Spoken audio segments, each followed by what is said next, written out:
So, I don't know, what is this, blog number 5 now? Obviously, India's on the brain. I started talking about my travels a little bit last time. I didn't rewatch the video, so I'm not sure where I left off, but I think it got most of what I wanted to say out. Traveling can be an absolutely magnificent, life-changing experience, from both the positive and the negative.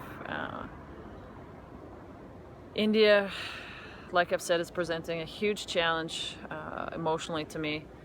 I'm looking forward to it, but I got a lot on the brain. Trying to plan the trip alone in a country that I am completely unfamiliar with the customs. I've extensively traveled through Latin America. It's kind of like going home for me. I know exactly what to expect. I feel like, I know to expect the unexpected and usually where I can find the unexpected. I don't have a clue. Trying to plan trains and think about when it's safe and when it's not to travel. How to get from the airport at 2:30 in the morning alone, and that's only the first few seconds we step off the plane. So there's a lot on the brain. But one thing I wanted to talk about with India is I keep talking a lot about safety, and I'm sure it's quite obvious for most people that there's the physical safety component. Women in general in India have to worry about safety in a lot of capacities. We've all heard some of the horror stories. We don't hear enough of the good stories about the culture in India, and I want to make it very clear that I am going to India for a lot of reasons. Somebody recently said, well, why are you going if you're so scared? Like, why? What's the point? But life is scary. Walking down a street in New York at 2 a.m. can be scary.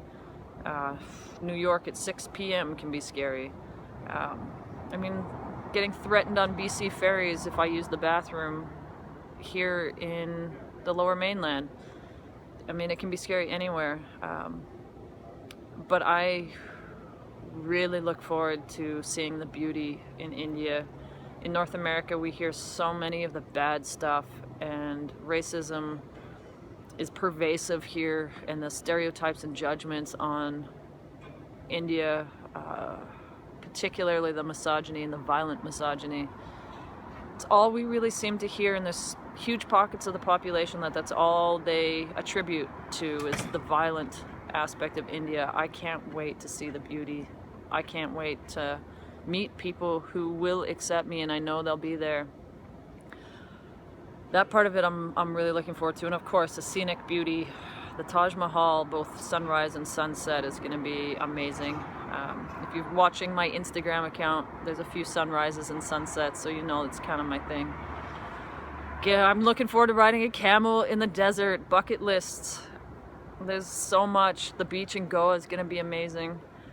But what it is that does actually scare me, and it's not just about the physical safety, as I was saying, although that's a big part. Tourists in developing countries get robbed on a regular basis, but that's not really the physical safety concern. Hate crimes is what concerns me, and it is a real threat. It's a real threat here, but it's also something I have to be very cognizant of. But to be honest with you, that's not where a lot of my fear comes from, and I'm sure that's the first place people will go, is the physical safety. But I'm really spending a lot of time thinking about how I'm going to be able to deal with the stares and the comments, and I've been told that people are very curious about Westerners, that they feel entitlement to know and won't hesitate to aggressively ask questions. I know somebody who's also gender non-conforming who recently traveled to India, and that's what they experienced. And trying to mentally prepare myself for potentially being bombarded with, are you a man or are you a woman? This is scary, and to be honest with you, that's the biggest thing that worries me. It's not whether or not I should wear shorts and expose my legs. It's not whether or not I should try to pass as a male while I'm there. It's not whether or not I'll be able to convince security guards that I'm a woman while I'm standing in the female lineup at security at the airport. It's can I emotionally take having my gender questioned on a daily, maybe hourly, maybe moment-to-moment basis. So that is what's playing on my mind a lot. Given I grew up with this constantly, everyone from schools, my peers, daycare systems, the ice rink. Like when I was a kid, I used to have to line up in the boys' lineup and try to pretend to be a boy so that I could get the boys' skates, which were the non-figure skates. They were the hockey skates. They did not have picks on them. I couldn't use ice skates with picks, and I'd get yelled at for trying to be something I wasn't, for basically trying to be a fraud, because I just wanted to be able to skate. And then I'd have to sit, if I couldn't pass, I'd have to sit and watch everyone ice skate while I sat in the bleachers because I couldn't figure out how to use picks. And I just wanted the hockey skates. And as a 6, 7, 8-year-old child, it was heartbreaking. And so being tormented at school every single day, being threatened every single day, even with sexual violence at school, it's a big deal and it's a big concern for me. So this is what I think about when I think about going to India, is all of this stuff's gonna get brought up. Being stared at as if I'm a disgusting piece of poop, like I did in Ecuador and in Colombia, concerns me. It took a huge toll on me to a point where in Ecuador I didn't want to leave the hostel anymore. I didn't want to go beyond those doors. I could only handle a few hours, and beyond that, in the evenings, I was quite content to sit and read. And I really want to try to take India in as much as I possibly can. And this really concerns me. It stirs up all that I'm lesser than, that there's something wrong with me. And I just want the world to accept me. And I know there's going to be large pockets of India that doesn't accept me.